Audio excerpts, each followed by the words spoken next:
you know, sometimes just your parents just being there when you're, actually all the time, when you're a kid and your parent just being there and being a person of their word, a man of their word, a woman of their word, that matters, man, that matters. Hi, beautiful people, welcome back to our channel. And if you're new here, welcome to our channel. I'm Susie. And I'm Ness, and this is Mom and Daughter Talk, where we hope to inspire, encourage, and uplift your mother-daughter relationships. So thanks for joining. If you're new here, be sure to subscribe so you can be notified when new content has arrived. So today we're talking about how my mom taught me to have self-confidence. And I know we talked about this in another webisode, how to build self-worth, self-esteem, and self-confidence. But this time we're doing it with a little twist of how my mom kind of helped instill it in me when I was young and at a young age.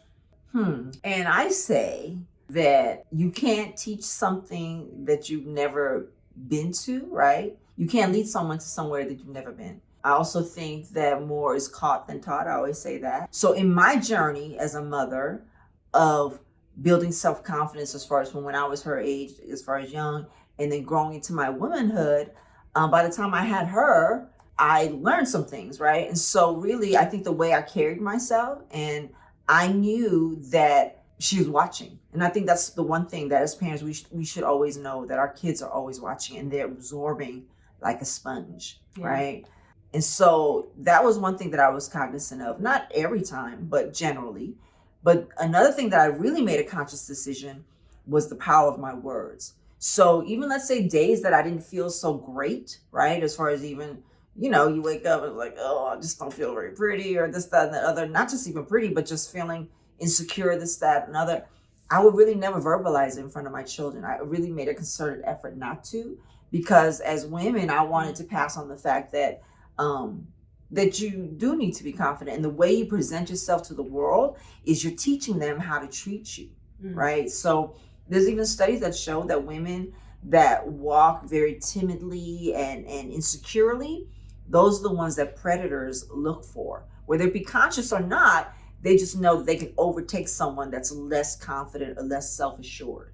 And so I think it starts with your personal journey as a parent to know that you are worthy, and to grow in your self-confidence and knowing who you are and who God has made you, so that you can be a conduit to actually display that and model that before your daughters.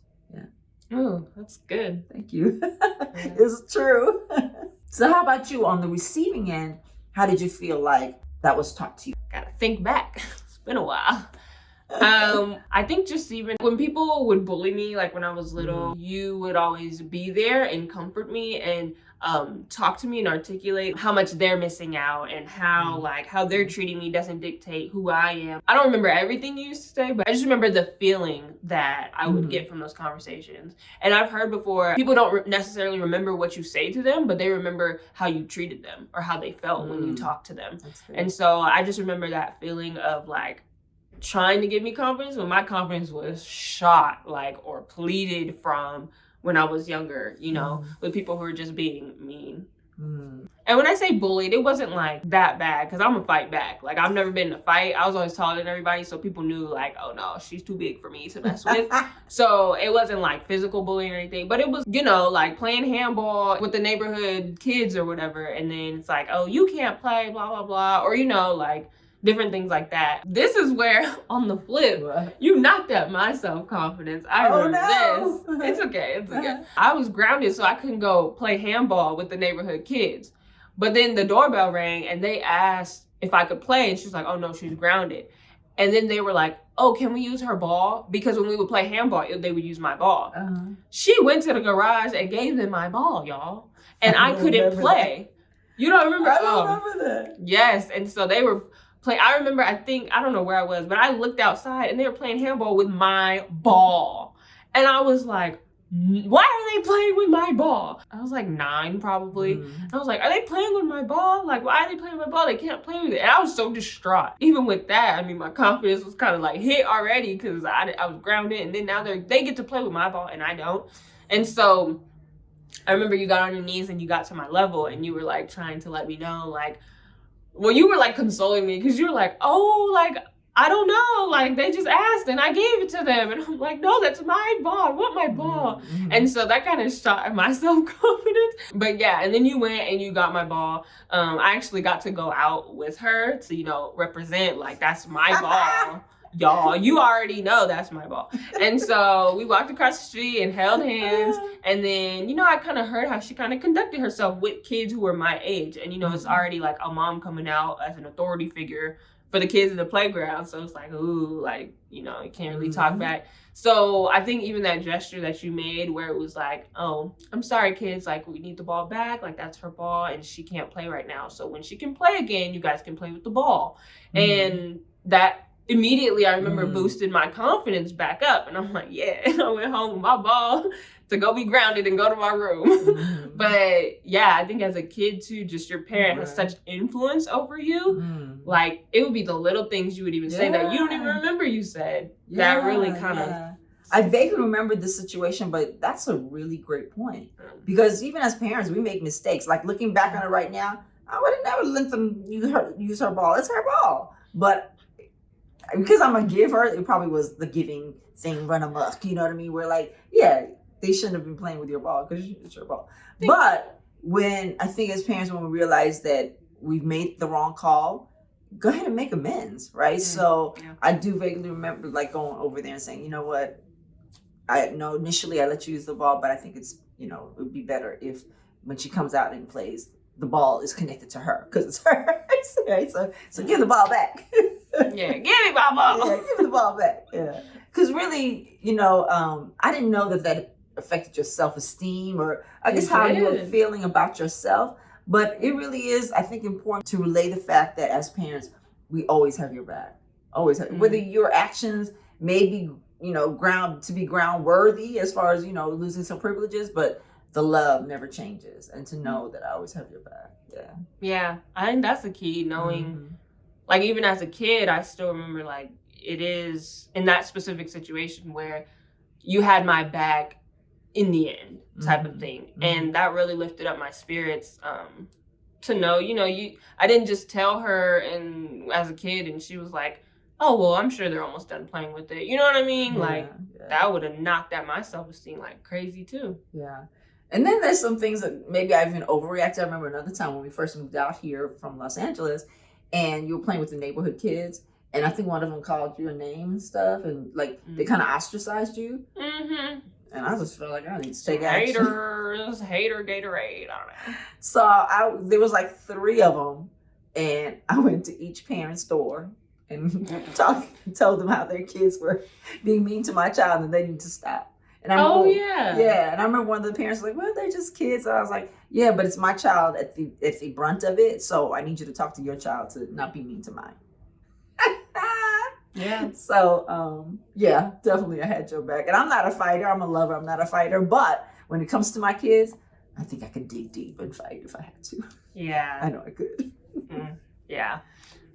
So what else when I was a kid, do you remember where you kind of played to my self-confidence? Like, you don't remember that scenario, but what do you remember? I think times that maybe, even when you were doing sports, you know, you were in volleyball, travel volleyball a lot. And for the most part, she was an excellent athlete. But even the greats, you know, will have moments where they may not have done so well. And I know times that she didn't do so well in a game or whatever, I would try to make sure that she felt that it didn't take away from her self-worth. That because she gave her best and in an effort to, you know, to do her part on the team, that was good enough. You know what I mean? And I guess I think it's important to teach, and it's something, again, that I've had to learn myself, to be kind to myself. And so therefore I can transfer that and I can relay that to her for her to be kind to herself. Because, you know, it's just human nature to be most critical. You know, like we notice this one little blemish on our face, or like nobody in the world notices, right? So things like that where we nitpick at ourselves. And I think it's important to, in part of building that self-esteem in your child, to let them know that it's okay.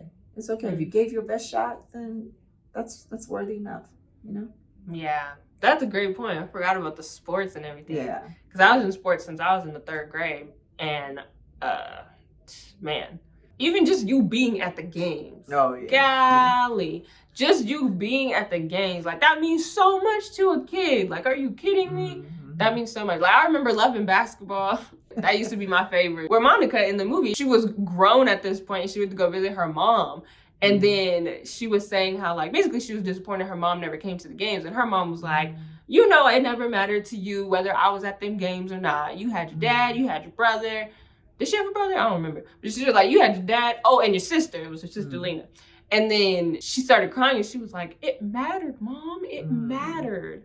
And it's so, like, that's serious. Like, it matters when you're a kid. And even if you're a parent and you say, like, oh, like, I'm going to come to your games. And let's say that's sadly on a consistent basis where you're like, yeah, I'm going to come to your games. I'm going to come. And did you never show up to the games or whatever? Or even practice, like, you know, like, you said you were going to pick me up for my game. What happened to you? And then they don't show up. Like, that just knocks at your self-confidence, like, crazy. It kind of chips away at the trust of the person's word, you know? The trust of that person, and then it flows on down to the trust of people you're around in life.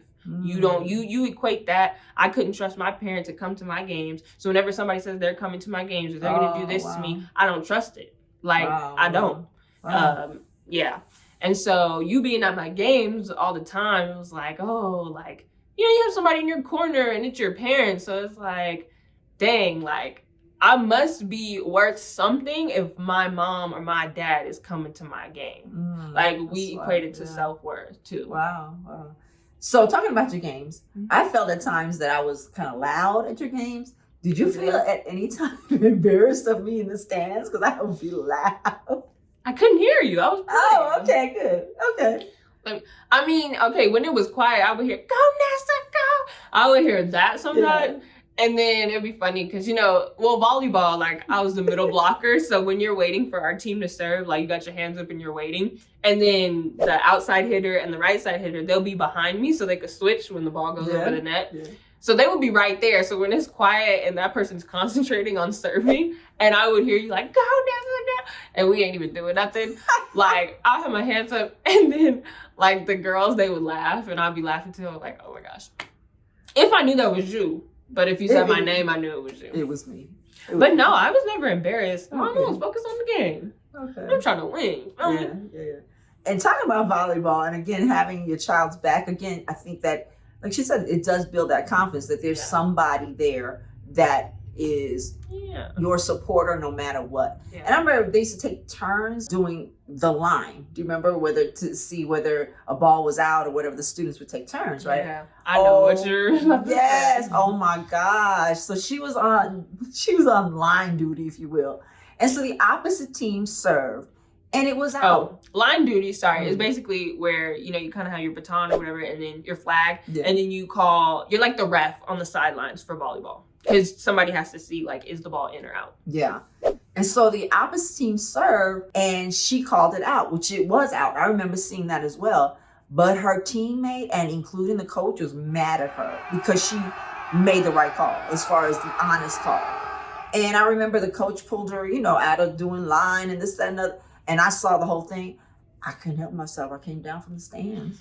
And I just had to make sure she was okay. So I went up to her on the side. It's like, are you okay? Because if she wasn't, I was going to go talk to the coach. I remember that. Yeah, I was shocked that they were penalizing her for being honest. Yeah, because this was my freshman year of high school. So I was on JV. And I was doing line for the varsity game. So this was a big deal. I think... Yeah, it was a big deal. It was a close game. Like, the call that I had to make and be honest about what I saw, like, that pretty much, I think the game was like 24-24 and you have to win by 2. So that was like a really important call.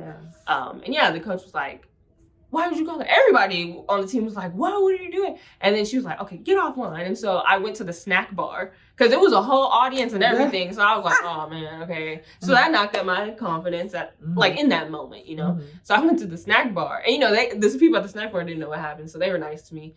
And then I remember you came in. I could tell you were mad. Even in retrospect, I was so proud of you that against the pressure of lying to be, you know, better for your team, that you were still willing to stand for what was right or what was wrong. You know what I mean? You don't want to win the game by cheating because that's what it would have been, you know? And so I was proud of you. I was proud. And I was mad at everybody else for being mad at her for telling the truth. Oh, yeah, I didn't know all that. Yeah. I just remember because I guess it's my personality too. I'm very like, if it's right, it's right. If it's wrong, it's wrong. Yeah, it was clearly out. Like, I'm not about to lie. Everybody knew it. Everybody was tripping, but I knew they were tripping. So I just went to the snack bar to avoid all the drama and all the stares and all the whatevers. And then you came in, you were like, are you okay? I was like, yeah. Like, it just didn't really faze me, I think, as much as you would think it would faze because it fazed me. Yeah, I was just like, nah, it was out. That's with my child. Standing up for what was right. Yeah. But that's good too, because in the moment, like I said, in that moment of everybody being so critical of me, if you didn't even come at that time, like, who knows? It could have festered in me, and I could have questioned myself, and then, maybe I should have, cheated. Even though you probably wouldn't said it like that. I wouldn't say that. Yeah. But like, yeah, maybe, I don't know. Why was I on the line? Like, why did I have to be the person to make the call? Yeah.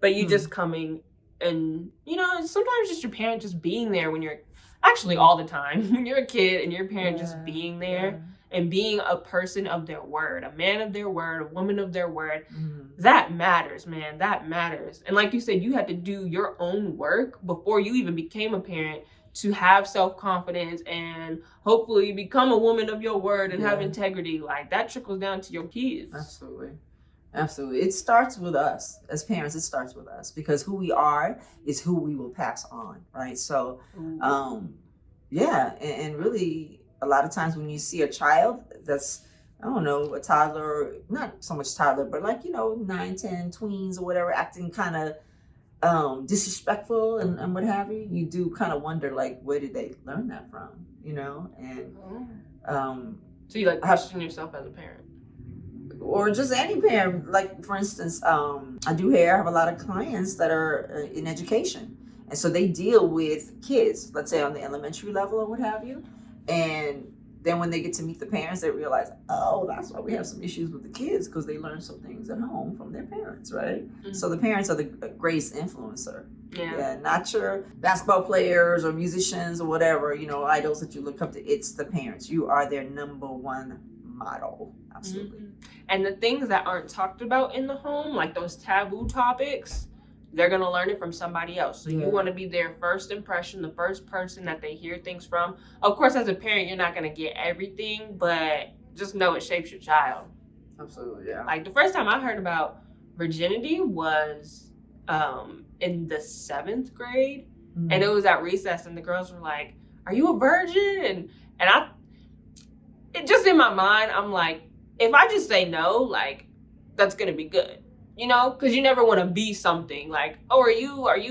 The only one, you mean? Yeah. So I was like, no. So you told me you weren't. I told them that. And they were like, oh my gosh. And they started running around, and I was like, wait. I was like, what is it? What is it? Because I didn't want them to know. I didn't know what it was. And then they told me, and I was like, oh, no. Like, I am. I'm a virgin. But it's like, that vernacular virgin, like, I had never heard that in my life. Like, if I would have heard it from my parents, or you guys would have like prepped me a little bit, because I was in the 7th grade, so I was like 11. If I would have heard it before, I would know to be like, yes, I'm a virgin. Oh, yeah, I guess we didn't have that conversation with you. Yeah, you can't get everything. Yeah, talking about courageous conversations. So I remember watching, I think it was the Oprah show or something, and they were talking about kids in middle school that in the back of the buses and stuff were engaging in oral sex. And they had psychologists on. They were like, the earlier that you talk to your children about that, the better, this, that. So I had made a decision that when I go pick her up from school today, Ness, I'm going to talk to her and see, does she even know what oral sex is, right? So I was like, okay, I'm going to talk to her today. So casually asked her, hey, do you know what oral sex is? And she said, yeah. And I'm telling you, this thing in me was like, just sank to my stomach. And she said, yeah, it's when you do an oral report about sex in front of the class. And I was like, that's it. Yes, absolutely. So got out of that one. It's like, okay, it's not time to talk to her. But it was funny that you said, yeah, sure, I know what it is. Kind of like when they ask you, were you a virgin? Yeah, yes or no. Yeah. We didn't even know. I know. Because kids, we don't like to let people know all the time that we don't know things.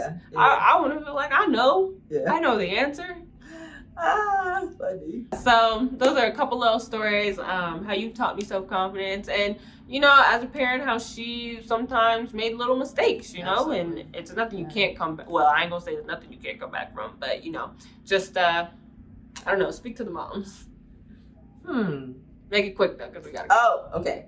Yeah, I think it's important to be honest with yourself and do self-assessment of yourself, because you are going to be reflecting how you see yourself and reflecting that on your daughters. The greatest example is a same-sex parent. So my daughters are going to learn from me how to carry themselves in this world, how to present themselves as a woman. It's a great responsibility, but I think as we do the work for ourselves, that it'll just naturally flow. Yeah. So thank you for watching. We hope that you enjoyed and you got something out of this. Please like and subscribe. And if you're already subscribed, like, thanks for tuning in each and every week. All right, and we'll see you next time. Have an amazing day.